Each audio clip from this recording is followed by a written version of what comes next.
stop what you're doing. If you didn't know, Crayford has got some fantastic racing on tomorrow. More in particular the S6 that we kickstart off with. Obviously I'm joking, but we've got some cracking supporting opens as well as 4 finals and 2 consolation finals to look forward to. And to kickstart us off, we've got the Grand National, one of my favourite events. I love the hurdles. Personally, it's just like a piece of art. It just keeps getting better each time that they go over each flight. In particular, I lie with Magical Oscar. He's been in 5 twice and now he's in 4, which now makes up for a better draw for himself, because each time that he has run in 5, yes, he has won, but he's had to cut somebody off in behind him to make the bend. And I just feel that if he's in 4, he's got less ground to make up, he's going to be quicker to the bend, and by that time it should be all over if he does cut them off early.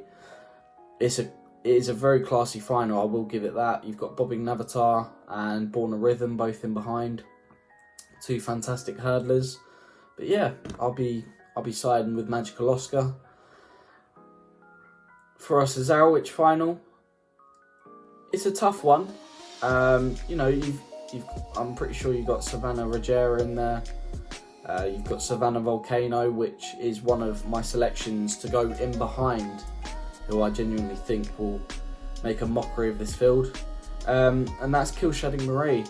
One dog that she did make a mockery of last week were the other 5 semi-finalists that were in behind her, and in particular a very serious Irish stayer, which was made to look silly knowing the high flanks behind her.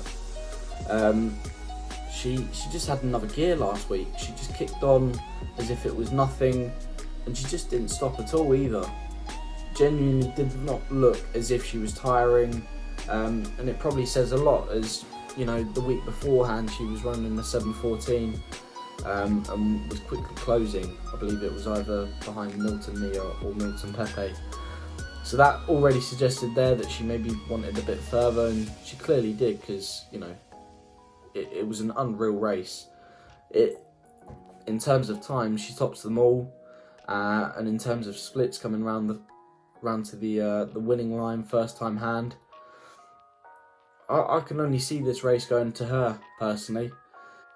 Gold collar time. Last week I was preparing a preview video for this very particular race, and I did land with PJ's Forever. I thought it had a very good chance, especially to bid for its hat trick. This week it's going for its quadruple, and you know, how suiting would it be to go and do it in a final? But you know, it's another top class field. You've got Savannah Ruinart, I believe, on the inside, because I think PJ's Forever is in 6 this week, and as well as that you've got Fiora Noel, but I can only see Noel making an impact towards the very end of the race.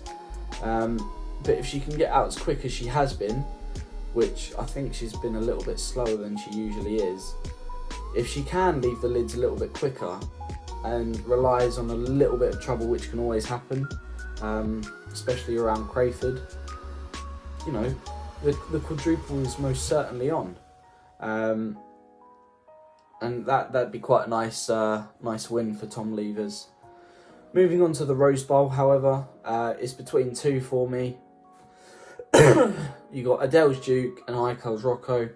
Fair enough, Not Boy K is up there as well for me, but I'm going to be going with Eichels Rocco. He's a fairly big dog. I've seen him down at Romford. But I probably think that Crayford's more suited to him. He certainly worked the track well last week, on the back of maybe what would seem a disappointing run to punters, but maybe it's more in preparation for him to get him ready for the Rose Bowl. Watching him last week, he's got his trap again. He's in trap 1, and where he's a big dog, what you'll actually find he will do if he does trap on terms is he'll move slightly off the rail to then go and attack the bend, which is quite smart for him.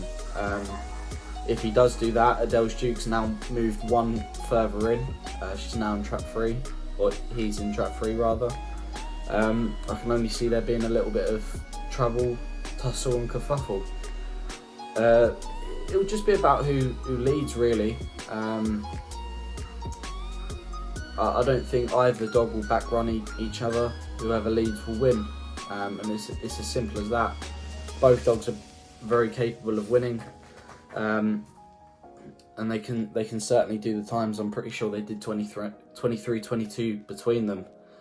But moving on to the Grand National Consolation, I'm not going to look any further than Ritzy Spirit in this field in comparison to the other dogs. It is no disrespect to them, just he's a fantastic hurdler, and I'm actually quite shocked that it hasn't made the final, because it'd definitely be up there for the places.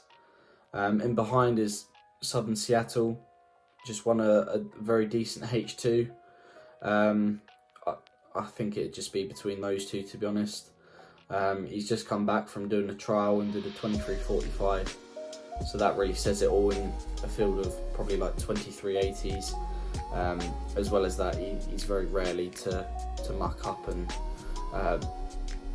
mess up at the hurdle. For the Gold Collar Consolation, between two dogs in particular for me, ISO Fantastic and Luna Jezebel.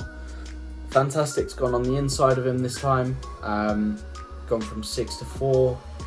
Luna Jezebel stays in 5, and I just think that, providing that there's no trouble at the first, Fantastic will just lead Jezebel slightly, because heading towards the first last week there was definitely trouble, and it looked as if ISO Fantastic was going to go and run past the top. But considering it's on the inside, Jezebel's, it can definitely run. It cut off ISO Fantastic at the third bend last week, and I think if it can go close behind him, it's definitely got a decent chance. But we're going to finish here now. Thank you for watching.